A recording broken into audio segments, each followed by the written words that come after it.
The diplomatic vessel New Horizon drifted through the crystal formation surrounding Valthara, its hull reflecting the dancing lights of the alien world below.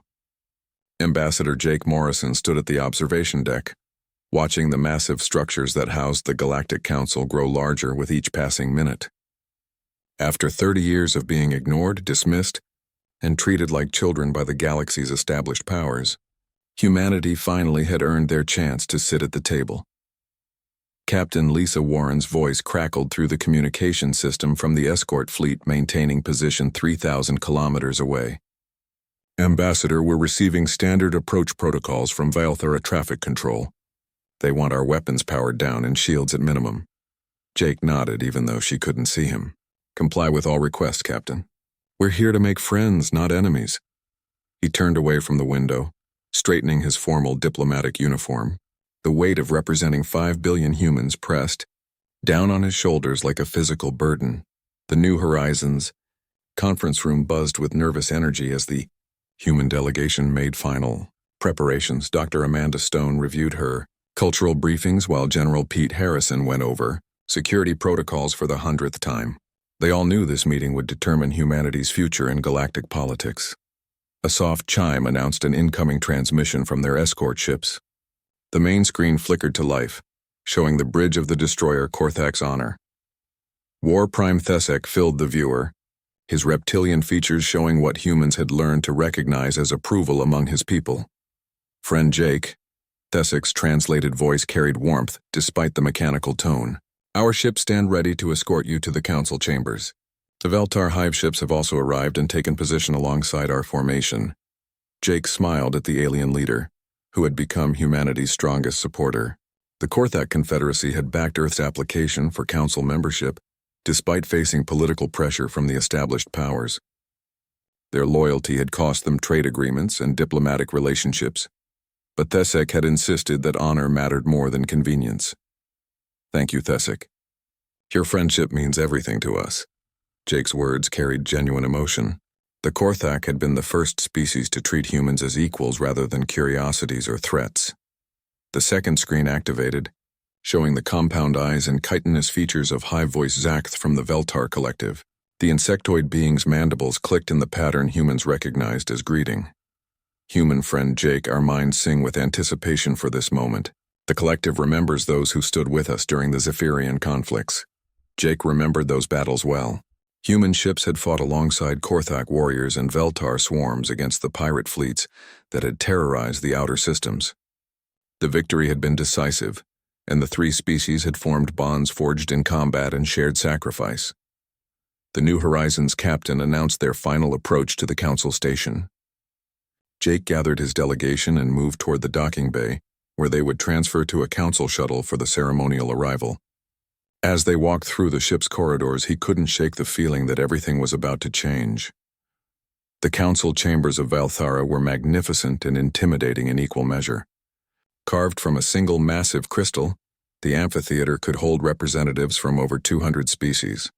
Jake took his designated seat in the newcomers section, noting how far it was from the central speaking area, where the established powers held court. Councillor Vexhai of the Etherean Empire rose from his position near the chamber's heart. The tall, pale humanoid commanded attention through presence alone, his silver robes marking him as one of the council's most senior members. When he spoke, his voice carried across the chamber without amplification.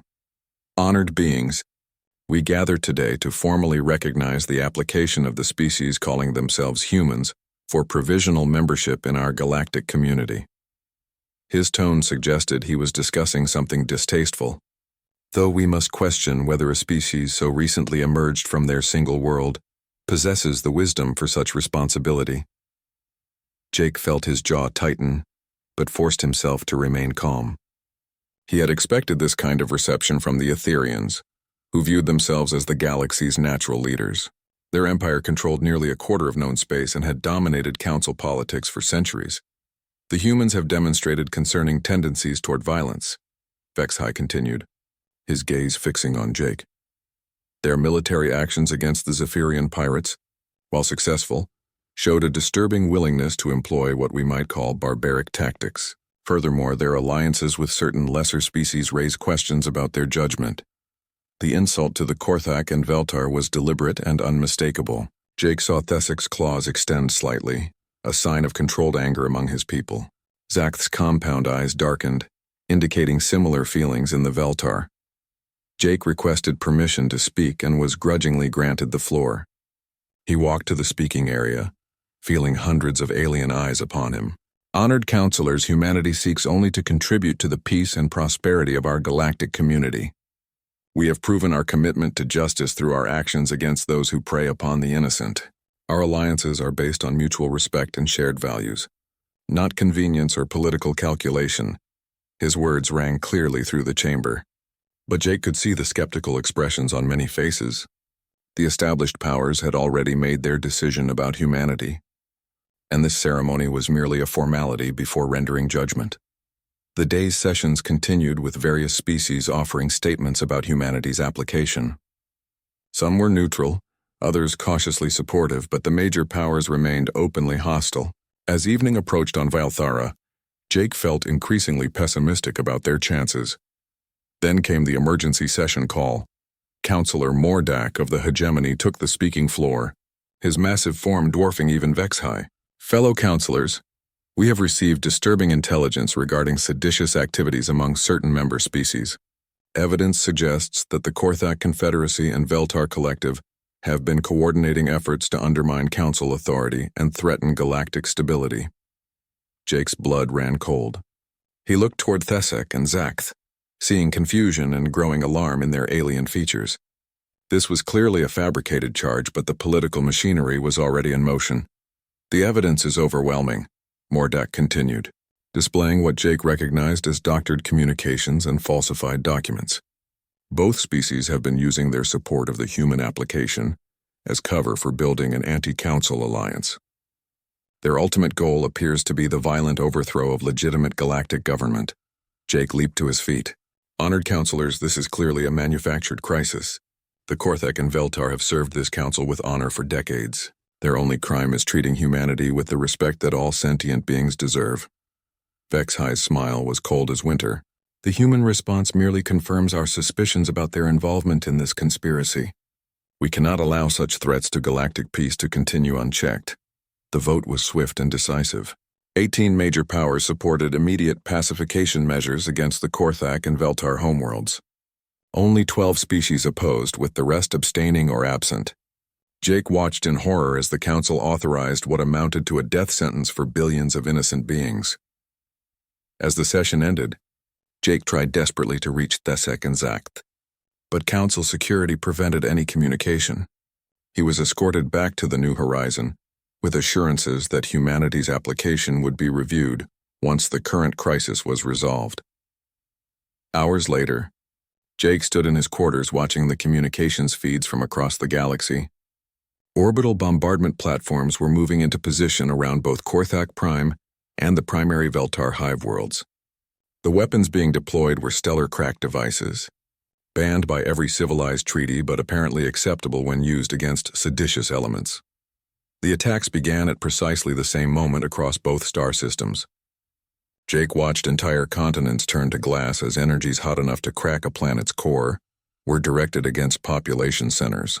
The Korthak military tried to evacuate civilians, but there was nowhere to run from weapons that could boil oceans and melt mountains. His personal communicator activated one final time, showing Thesic's scarred face against a background of flames and destruction. The Korthak leader's voice was calm despite the chaos around him. Friend Jake, we knew this day might come when we chose to stand with your people. Tell them that the galaxy has chosen to speak in fire today. Tell them that honor died with us, but perhaps it might live again through them. The transmission ended as the orbital bombardment reached Thesic's position. Jake stared at the blank screen, feeling something fundamental change inside him. The galaxy had just taught humanity a lesson about the price of friendship and the nature of galactic justice.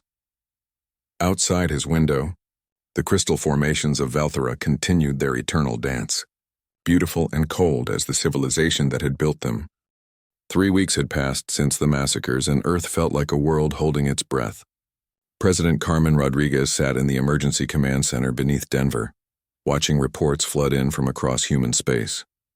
Every diplomatic mission had been recalled, every trade agreement suspended, and every military unit placed on high alert. The galaxy had shown its true face, and humanity was preparing for the consequences. General Pete Harrison stood before the massive display screen showing troop movements across 50 star systems.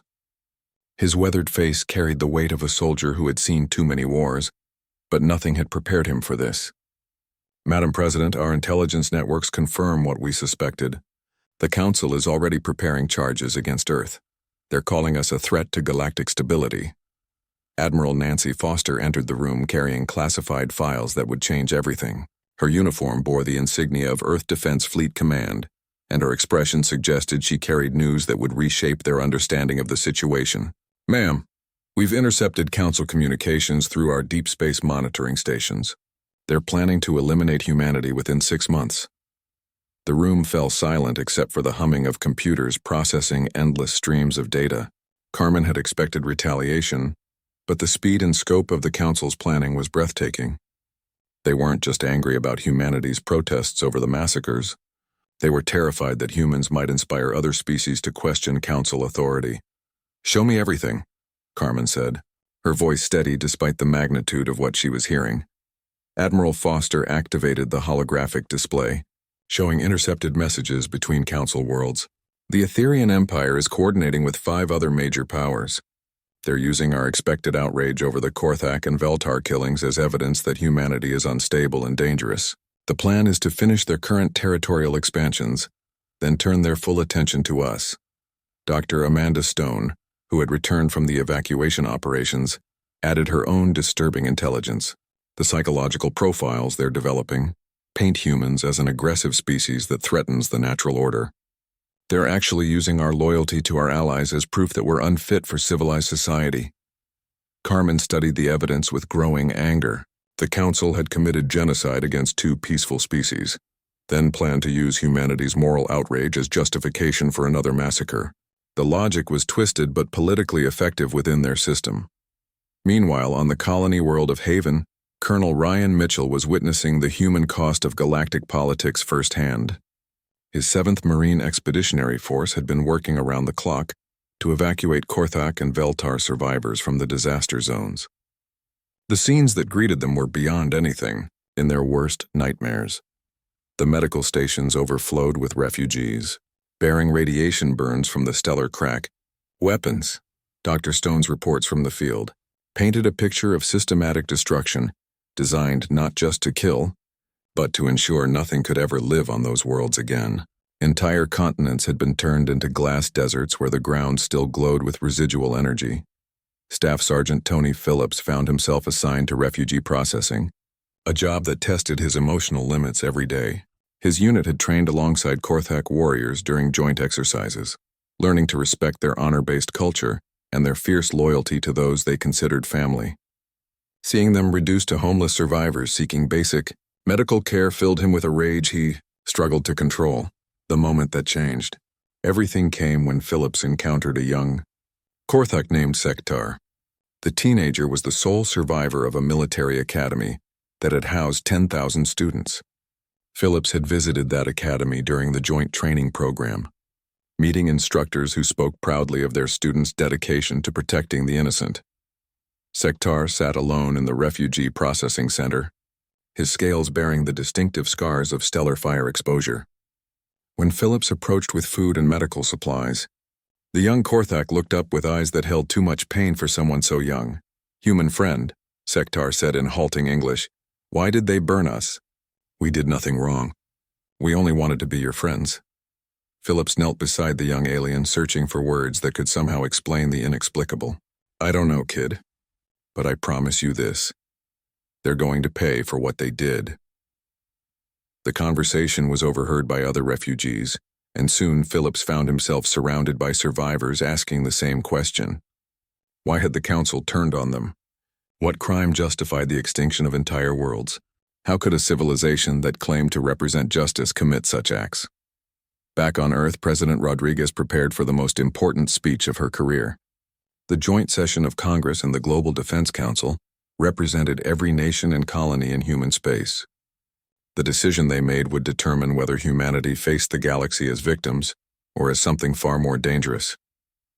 Carmen walked to the podium knowing that her next words would echo across history. The assembly hall was packed with representatives who had seen the footage from the devastated worlds, who had read the intelligence reports about Council plans for humanity's destruction.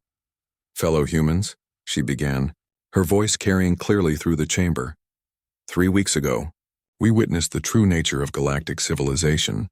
2 species that stood with us in friendship were murdered not for any crime, but for the sin of treating humanity with respect." She paused, letting the weight of those words settle over the assembly. "The Council believes that by destroying our allies, they have taught us our place in their order. They believe that by threatening us with the same fate, they can force us to accept their vision of galactic hierarchy." The murmur of voices grew louder as representatives began to understand where her speech was heading. Carmen raised her hand for silence, and the room became still as death. "They are wrong," she said simply. "Today I am announcing the immediate withdrawal of Earth from all galactic treaties and trade agreements. We will no longer participate in a system that uses genocide as a political tool." The announcement sent shockwaves through the assembly, but Carmen was not finished. "Furthermore, I am authorizing the activation of Project Prometheus. For those who do not know, this classified program has been developing new approaches to interstellar defense." Admiral Foster stood to address the assembly, her expression grave but determined. "Project Prometheus represents 10 years of research and development into military technologies that our potential enemies do not expect. While the Council built bigger ships with stronger shields, we focused on speed, stealth, and devastating offensive capability." She activated a holographic display showing ship designs that looked unlike anything in the known galaxy. Where Council vessels were massive and heavily armored, these human ships were sleek and predatory. Where alien technology focused on raw power, human engineering emphasized precision and adaptability. "The Council wants to speak to us in the language of fire," Admiral Foster continued. "We're going to teach them to listen." General Harrison stepped forward to outline the military situation. "Intelligence suggests we have approximately 4 months before Council forces are ready to move against Earth. That gives us time to position our assets and prepare for what's coming." Carmen retook the podium for her closing statement, knowing that her words would be transmitted across human space and monitored by alien intelligence services. "The galaxy believes it can terrorize humanity into submission by murdering our friends. They will learn that this approach was a mistake." She looked directly into the cameras that would carry her message to every human world. "We did not seek this conflict, but we will not run from it. The Council chose to make genocide their argument. We choose to make justice our response." As the session ended and representatives filed out to prepare their worlds for war, Carmen remained at the podium. She thought about Thesek's final message, about the young Korthak refugee asking why his people had been burned, about the weight of leading humanity into a conflict that would reshape the galaxy. Outside the assembly hall, Admiral Foster was already coordinating with fleet commanders across human space. The Project Prometheus ships were moving into position, their crews trained in tactics that would soon introduce the galaxy to humanity's interpretation of warfare. The Council had taught Earth that fire was the universal language of galactic politics. Now humanity would demonstrate that they had been excellent students, but they intended to become the teachers. 6 months had passed since humanity withdrew from galactic society, and the Council believed their strategy was working perfectly. Reports from their intelligence networks suggested that Earth had retreated into isolation, too frightened to challenge the established order. Etherian Chancellor Mordak delivered speeches about the wisdom of showing mercy to lesser species who knew their place, while Council fleets began establishing permanent bases in former Korthak and Veltar territories. The galaxy's attention focused on dividing the spoils of conquest. Rich mining worlds that had belonged to the murdered species were parceled out among Council members, while strategic locations became military outposts. The message was clear. Cooperation with the Council brought rewards, while defying their authority brought extinction. Admiral Nancy Foster stood in the command center of the hidden military base on Titan, watching displays that showed the true scope of Project Prometheus. What the Council's spies had failed to discover was that humanity's withdrawal had been anything but passive. For 6 months, human shipyards had worked around the clock to produce vessels designed for a new kind of warfare. Admiral, all strike groups report ready for operation commencement, reported Captain Ben Tyler from the bridge of the UEN's Retribution. His ship was the first of the new Phantom-class destroyers, built around fold space technology that could bypass every detection system in the known galaxy. Foster studied the tactical displays showing Council fleet positions across 47 star systems. Project Prometheus is now active. All units execute surgical thunder protocols. Show them what happens when humans go to war. The first demonstration began in the Etherian home system, where the massive Council fleet flagship Infinite Glory orbited the capital world in a display of imperial power. The ship was nearly 2 kilometers long, protected by shields that could deflect planetary bombardment, and surrounded by an escort fleet of 30 capital ships.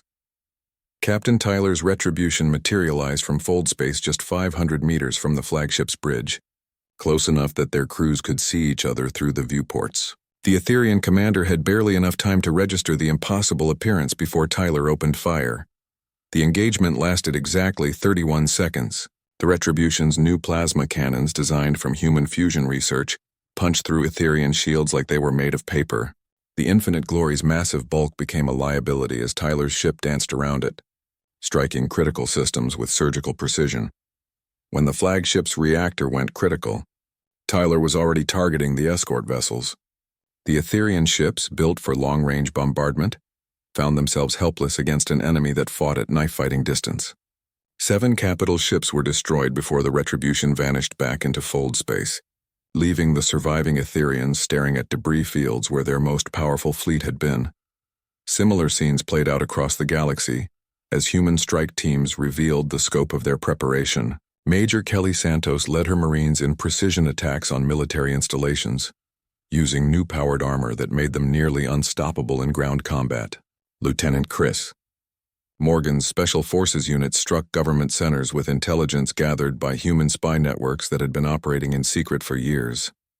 The attacks followed a pattern the humans called surgical thunder, devastating effectiveness against military targets while carefully avoiding civilian casualties. Where Council forces had used genocide as a weapon, humanity demonstrated that superior tactics could achieve strategic goals without mass murder. The Zarthok Defense Fleet learned this lesson when they encountered Commodore Greg Matthews' task force near the resource-rich Epsilon Centauri system. The Zarthok commander deployed his ships in the standard Council formation, massive dreadnoughts in the center, supported by cruiser screens and fighter squadrons. Matthews had studied every major space battle in galactic history. Identifying the weaknesses in Council tactical doctrine, his ships used coordinated attack patterns borrowed from Earth's naval warfare, concentrating fire on single targets while using electronic warfare to disrupt enemy communications. The battle was a masterclass in adaptive strategy. When the Zarthok deployed their fighter squadrons, Matthews' ships revealed point defense systems that could track and destroy hundreds of small targets simultaneously. When the enemy dreadnoughts attempted to bring their main guns to bear, human ships used their superior speed to stay inside the weapon's minimum range. In 4 hours of fighting, the Zarthok lost 60% of their fleet, while human casualties remained minimal. The survivors fled toward Council space, broadcasting warnings about humanity's impossible tactical innovations and devastating new weapons. Lieutenant Commander Rachel Parker's stealth squadron demonstrated another aspect of human warfare at the heavily fortified world of Talgion Prime. The planet's orbital defense platforms were considered impregnable, protected by overlapping energy shields and automated defense networks that could destroy incoming fleets before they reached engagement. Range Parker's ships approached the system using passive sensors and minimal energy signatures, appearing on defense scanners as nothing more than space debris. When they finally revealed themselves, it was too late for the defenders to respond effectively. The orbital platforms, designed to engage large fleets at long range, proved vulnerable to close-range attacks from multiple directions. Parker's ships worked systematically through the defensive grid, using their knowledge of Council engineering to target critical power nodes and control systems. Within 2 hours, Talgion Prime's defenses were completely eliminated without a single shot being fired at the planet's surface. The population watched in stunned silence as their supposedly Invincible protections were dismantled by an enemy they had been told was primitive and backward. The culmination of the human response came at Nexus Point, where Admiral Foster herself led the main human fleet against the largest Council armada assembled since the Great Wars of Unification. 800 ships from 12 different species had gathered to demonstrate overwhelming force and crush human resistance once and for all. Foster's force numbered only 200 vessels, but each ship was crewed by personnel trained in tactics that the galaxy had never seen. Human warfare doctrine emphasized flexibility, coordination, and the ability to adapt quickly to changing battlefield conditions. The Battle of Nexus Point became a textbook example of how superior strategy could overcome numerical disadvantage. Foster divided her fleet into mobile task groups that struck the Council armada from multiple vectors, never allowing the enemy to concentrate their firepower effectively. Human electronic warfare specialists disrupted Council communications, turning their numerical advantage into a liability, as ships received conflicting orders or lost contact with their commanders entirely. Meanwhile, human fighters used new propulsion systems to outmaneuver enemy squadrons that had been designed for different kinds of combat. The decisive moment came when Foster identified the Council command ship and concentrated her entire fleet's firepower on a single target. The destruction of the flagship sent panic through the enemy formation, as individual species began retreating to protect their own vessels rather than maintaining unit cohesion. As the Council armada fled in disorder, Foster transmitted a message that would echo across the galaxy. "You taught us that fire is the universal language. Class is now in session." The aftermath of humanity's military response sent shockwaves through galactic politics. Species that had supported the massacres began questioning whether they had chosen the wrong side, while neutral powers scrambled to distance themselves from Council policies. In the refugee camps on Haven, survivors watched the news feeds with growing hope. Sektar, the young Korthak who had asked why his people were burned, turned to Staff Sergeant Phillips with something approaching joy in his eyes. "Human friend," he said, "perhaps the fire that burned us will now burn those who lit it." Phillips nodded, watching reports of Council fleets retreating across multiple sectors. "Justice is coming, kid, and it speaks with humanity's voice." The galaxy had spent centuries believing that might made right, that superior numbers guaranteed victory. Humanity was teaching them that intelligence, determination, and moral purpose could reshape the balance of power in ways they had never imagined. The war was far from over, but the Council's assumption of easy victory had been shattered. Earth had shown that humans could not only fight back, but fight better than anyone expected. The Council's response to humanity's military victories was both predictable and massive. Supreme Admiral Kethvar of the Hegemony stood before the emergency assembly on Valthara, his forearms gesturing dramatically as he outlined the greatest military mobilization in galactic history. The Great Armada would comprise over 3,000 vessels from 12 major species, enough firepower to reduce entire star systems to cosmic dust. "The human infestation must be eliminated completely," Kethvar declared to the assembled representatives. "They have proven that compromise is impossible. We will advance to their home system and demonstrate what happens when primitive species challenge the natural order." Chancellor Mordak of the Etherians supported the plan enthusiastically, his silver robes still bearing ceremonial mourning bands for the crews lost at Nexus Point. "The humans rely on tricks and deception because they lack the strength for honest warfare. When they face our combined might, their cowardice will be exposed." The Great Armada began assembling at the Hegemony's primary naval base, a massive space station that could service hundreds of ships simultaneously. Dreadnoughts from the Etherian Empire joined battle cruisers from the Zarthok Defense Fleet, while carrier groups from 6 smaller species provided fighter support. The site was intended to inspire terror across the galaxy. Meanwhile, Earth's solar system had been transformed into something resembling a fortress. Admiral Foster coordinated defensive preparations from the command ship New Washington, positioned near Jupiter, where it could oversee the entire system's defenses. What the Council's intelligence networks had failed to detect was the true scope of humanity's preparation for this moment. "Admiral, the orbital defense platforms are reporting full operational status," announced Captain Dale Brooks from his position aboard the destroyer Vengeance. "All weapon systems are charged and targeting computers are locked onto projected approach vectors." Foster studied the holographic display showing Earth's defensive network. To casual observation, the installations appeared to be standard orbital platforms designed to protect against asteroid impacts and space debris. The reality was far more sophisticated and deadly. Captain Helen Carter's squadron reports ready from Luna Base, added the communications officer. The stealth mines are in position along all major approach routes. The defensive plan relied on lessons learned from humanity's offensive operations. Where the Council expected massive fixed fortifications and traditional fleet engagements, Earth had prepared layered defenses designed to bleed the enemy through multiple phases of contact. The first phase began in the outer system, where human destroyer packs waited in carefully planned ambush positions. Captain Mike Stevens commanded Wolf Pack 7, 12 ships positioned near Neptune's orbit, where they could use the planet's magnetic field to mask their energy signatures. Contact. Multiple bogies entering the system, reported Stevens' sensor operator. Council formations are advancing in standard attack pattern. Estimated strength at 3,000+ vessels. Stevens watched the enemy fleet approach, noting their confidence in maintaining tight formations despite entering potentially hostile space. The Council commanders clearly expected to overwhelm any resistance through sheer numbers, but they had not learned the lessons that humanity had been teaching throughout the war.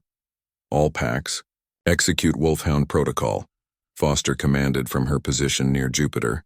Make them pay for every kilometer. Wolfpack 7 struck first, emerging from Neptune's shadow to attack the leading edge of the Council advance. Stevens' ships used hit-and-run tactics perfected during months of combat, striking fast and hard before vanishing back into the outer system's debris fields. The engagement set the pattern for the entire battle. Human ships refused to engage in the kind of stand-up fights that Council doctrine expected, instead using superior speed and maneuverability to dictate the terms of engagement. Destroyer packs would appear without warning, eliminate several enemy vessels, then disappear before the larger ships could respond effectively. Captain Stevens led his pack through a series of running battles that demonstrated the evolution of human tactical thinking. When Council fighters were deployed to hunt the destroyers, the humans revealed point defense systems that could track and destroy multiple targets simultaneously. When enemy cruisers attempted to corner individual packs, human ships used coordinated attacks to concentrate firepower on single targets. The running battle through the outer system cost the Council fleet over 200 ships, while human losses remained minimal. More importantly, it forced the enemy to advance in a state of constant alert, their crews exhausted by hours of fighting against an enemy that struck like ghosts. Supreme Admiral Kethavar grew increasingly frustrated as his mighty armada was picked apart by what he considered inferior opponents. Deploy all fighter squadrons and advance to maximum speed. We will crush these cowards through overwhelming force. The decision to accelerate the advance played directly into Foster's defensive plan. The Council fleet reached the inner system in a state of disorder, their tight formations disrupted by hours of harassment attacks, and their commanders focused on reaching Earth rather than maintaining tactical discipline. The second phase of Earth's defense began when the enemy fleet entered the space between Mars and Jupiter. What appeared to be routine shipping traffic suddenly revealed itself as camouflaged weapons platforms, their civilian disguises falling away to expose devastating firepower. Admiral, the hidden platforms are engaging enemy formations, reported Captain Carter from Luna Base. Initial strikes are achieving projected effectiveness, Foster. Watch the tactical display as Earth's secret weapon revealed itself. The orbital defense platforms weren't just defensive installations. They were projectors for the same fold space technology that powered human ships. The energy beams they generated could reach across interplanetary distances with devastating effect. The demonstration was overwhelming in its implications. 17 Council dreadnoughts simply ceased to exist, their atoms scattered across space by weapons that bypassed every known form of defensive shielding. The surviving enemy ships found themselves facing firepower that made their own weapons seem primitive by comparison. How is this possible? Transmitted one Council commander before his ship joined the growing debris field. No species possesses such technology. Supreme Admiral Kethavar watched his supposedly unstoppable armada crumble under weapons fire that defied everything he understood about galactic military science. The humans had not just built better ships, they had revolutionized the fundamental principles of space warfare. All ships, withdraw to minimum safe distance, Kethvar ordered, his forearms trembling with rage and disbelief. We need to reassess enemy capabilities. But Foster was not finished demonstrating humanity's preparation for this moment. As the Great Armada attempted to withdraw, human ships emerged from concealment throughout the inner system. The Council fleet found itself trapped in a carefully prepared killing ground with no escape routes. The final phase of the battle became a systematic destruction of enemy forces. Human ships worked in perfect coordination, their crews trained to operate as a single entity despite being spread across millions of cubic kilometers of space. Where Council forces tried to concentrate their firepower, humans used superior mobility to stay ahead of their targeting systems. As the last Council ships limped away from the Sol system, President Rodriguez prepared to address not just humanity, but the entire galaxy. The communication arrays on Luna Base would carry her words to every inhabited system, ensuring that her message reached both allies and enemies. Citizens of the galaxy, she began, her image transmitted across interstellar space. Today you have witnessed the price of genocide. The Council believed that murdering innocent species would demonstrate their power. Instead, they have demonstrated their weakness. The broadcast included footage from the battle, showing how superior tactics and technology had defeated numerical superiority. More importantly, it included recordings of the Korthak and Veltar massacres, evidence of Council war crimes that had been hidden from most galactic citizens. I am announcing the formation of the Terran Defense Alliance, Rodriguez continued. Any species willing to reject the Council's supremacist ideology will find protection under Earth's umbrella. We offer friendship to those who seek peace and justice to those who choose oppression. The response was immediate and dramatic. 17 species announced their withdrawal from the Council before Rodriguez finished speaking, including the powerful Morketh Republic, whose neutrality had been a cornerstone of galactic politics for centuries. The established order, stable for over 400 years, began collapsing as worlds chose sides in the emerging conflict. Supreme Admiral Kethvar's flagship limped back toward Council space, its hull scarred by weapons that should not have existed.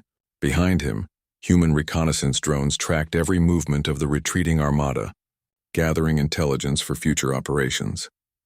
The Great Armada had entered the Sol system as the largest military force in galactic history. It retreated as a broken remnant, its survivors carrying word that humanity possessed capabilities that changed everything about interstellar warfare. On Haven, Sektar watched the news feed. 1 year after the Battle of Sol, the galaxy bore little resemblance to the ordered civilization that had existed before humanity entered galactic politics. President Carmen Rodriguez stood in her office overlooking the rebuilt Geneva, now serving as headquarters for the Terran Defense Alliance. Through her window she could see ships from dozens of species docked at the orbital stations that had become symbols of the new order. The Galactic Council had fractured into 3 competing factions, each claiming legitimacy while controlling ever-shrinking territories. The hardline Etherian coalition refused to acknowledge any changes, insisting that proper authority would be restored through force. The moderate neutral alliance sought compromise and negotiation, hoping to rebuild some form of galactic government. The growing Terran Defense Alliance offered protection to species willing to embrace principles of mutual respect and justice. Admiral Nancy Foster now commanded a fleet of over 400 vessels, her ships patrolling space lanes that had once been controlled by Council forces. The transformation was remarkable. Human technology had advanced so rapidly that their newest ships made the vessels from a year ago seem primitive. More importantly, the crews included personnel from allied species who had learned human tactical doctrine and shared humanity's commitment to protecting the innocent. Lieutenant Colonel Janet Walsh burst into the morning briefing with intelligence that would reshape everything they thought they knew about the remaining threats. Her expression carried the urgency of someone who had discovered a ticking bomb. "Madam President, Admiral Foster, we have a Priority 1 situation," Walsh announced, activating the holographic display that dominated the conference room. "Our intelligence networks have uncovered an Etherian coalition project, codenamed Final Solution." The display showed technical specifications that made even Admiral Foster draw a sharp breath. The Etherians had been developing a planet-killer weapon based on the stellar crack technology used against the Korthak and Veltar homeworlds. The new device was portable, deployable by a single ship, and capable of cracking a planet's core from orbit. Intelligence suggests their primary target is New Korthak, Walsh continued, referencing the refugee world that had been established for survivors of the massacres. Chancellor Mordak believes that destroying the refugee populations will demoralize our alliance and demonstrate that humans cannot protect their friends. President Rodriguez felt the familiar, cold anger that had driven her decisions throughout the war. The Etherians had learned nothing from their defeats, remaining committed to genocide as a political tool. How long before they can deploy this weapon? Estimated deployment window is 72 hours, Walsh replied. The device is being transported aboard the battleship Eternal Judgment, escorted by the largest fleet the Coalition can still field. Admiral Foster was already calculating tactical options, her mind working through the complexities of preventing another massacre. We can intercept them before they reach New Korthak, but this won't be like our previous engagements. They're expecting us this time, and they've adapted their tactics based on our methods. Rodriguez made the decision that would define the final phase of the war. Admiral, prepare Operation Final Answer. We end this threat permanently, but we do it the right way. No genocide, no mass killing of civilians. We prove that justice doesn't require becoming the monsters we fight. Operation Final Answer represented the culmination of human military evolution. Captain Ben Tyler's task force would lead the assault, using the newest generation of ships equipped with weapons that could disable rather than destroy. Colonel Ryan Mitchell coordinated with Korthak and Veltar volunteers who had been training for this moment since the massacres. The final battle began in the Etherian home system, but this engagement differed fundamentally from previous conflicts. Instead of simply destroying enemy forces, human ships broadcast continuously to Etherian populations, transmitting evidence of their government's crimes and the true cost of the Coalition's policies. Dr. Amanda Stone led the psychological warfare campaign, her broadcast reaching every communication device in Etherian space. The transmissions included survivor testimonies from the massacres, intercepted council communications planning humanity's destruction, and evidence of the resources wasted on weapons of genocide while Etherian colonies struggled with basic needs. Citizens of the Etherian Empire, Stone's voice carried across their homeworld. Your leaders have committed crimes against entire species in your name. They plan to use weapons of mass destruction against refugee children, whose only crime was surviving previous attacks. Is this the legacy you want for your civilization? The effect was immediate and profound. As human fleets systematically dismantled Etherian military installations, civilian populations watched their government's lies exposed in real time. Protests erupted on major worlds as citizens demanded explanations for policies they had never been told about. Captain Tyler's assault on the Eternal Judgment became a masterpiece of precision warfare.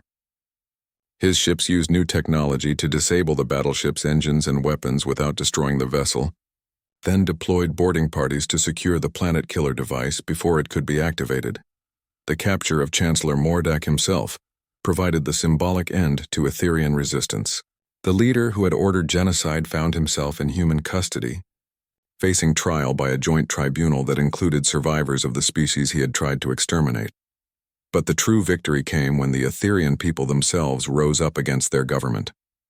Reform movements that had been suppressed for decades emerged to demand accountability, transparency, and an end to the supremacist policies that had defined their empire. The revolution was largely peaceful, led by civilians who had seen the evidence of their leaders' crimes and chosen justice over loyalty. The war's end came not with humanity's triumph, but with reconciliation. The signing of the Galactic Accord of New Harmony took place aboard the human flagship Enterprise, with representatives from 47 species participating in the creation of new principles for interstellar relations. President Rodriguez addressed the assembled delegates with words that would be remembered for generations. We did not seek this conflict, but we have learned from it. The galaxy must choose between the path of domination and the path of cooperation. Today we choose cooperation. The Accord established revolutionary concepts: mutual respect between species regardless of size or technological level, protection for smaller civilizations against larger predators, and absolute prohibition of genocide as a tool of policy. More importantly, It created enforcement mechanisms backed by human military capability and allied determination. Admiral Foster outlined the new security arrangements that would maintain galactic peace. Human military academies would train officers from allied species in the principles of honorable warfare, teaching that strength existed to protect the weak rather than exploit them. Joint patrol fleets would monitor space lanes, ensuring that trade and communication could flow freely between worlds. The ceremony's most moving moment came when Sektar, now a young adult serving in the Terran Defense Corps, stood beside Staff Sergeant Phillips as they watched ships from dozens of species conducting joint exercises. The young Korthak had grown from a traumatized refugee into a symbol of hope for survivors across the galaxy. "Human friend," Sektar said, his voice carrying the confidence of someone who had found purpose in rebuilding rather than revenge. "You asked what we build from the ashes. I think we build something better than what came before." Phillips nodded, watching a Veltar hive ship conducting maneuvers alongside human destroyers and Morketh cruisers. "Your people asked why they burned you, kid." Now the galaxy knows that was the wrong question. The right question is, what do we build from the ashes? The epilogue showed the galaxy 5 years later, transformed beyond recognition. Ambassador Jake Morrison, now serving as Director General of Interspecies Relations, delivered a speech to a new class of cadets representing 23 different species. The academy itself stood on New Korthak, built on ground that had been consecrated by the survivors as a memorial to those who died. The galaxy once knew only the language of fire. Morrison told the assembled young beings who would shape the future. Might made right. The strong preyed upon the weak, and genocide was considered acceptable policy. "We changed that not through conquest, but through example." He gestured toward the memorial gardens where the names of Korthak and Veltar victims were carved in crystal that would shine for millennia. "We learned that true strength lies not in the ability to destroy, but in the wisdom to know when destruction serves justice and when mercy serves a greater purpose." The final scene showed the cadets dispersing to their ships, carrying with them principles that would guide galactic civilization into a new age. Human, Korthak, Veltar, and former Etherian officers worked side by side, united by shared values rather than divided by species loyalty. In the distance, the lights of New Korthak cities reflected off the crystal memorials, creating patterns of hope that danced across the night sky. The galaxy had learned to speak in many languages, but the most important ones were justice, mercy, and the promise that no species would ever again, AUF,